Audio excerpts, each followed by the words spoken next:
あれ、博士、エンデュランスの前で何読んでるんですか？この本が来たんですよ。ほうほうほう。これはブライトリングの歴史を語るやつですね。この表紙の時計知ってますか？いや、わかんないです。スプリントというらしいです。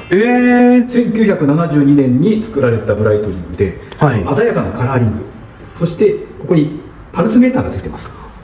あ、本当だ。これは現行のエンデュランスプロの原型なのではないかと言われておりますね。あ、そうだったんですペーね。ジを読んでおりました。わー、すごいですね。羽のように軽いんですね。軽いらしいですね。勉強になりました。ありがとうございます。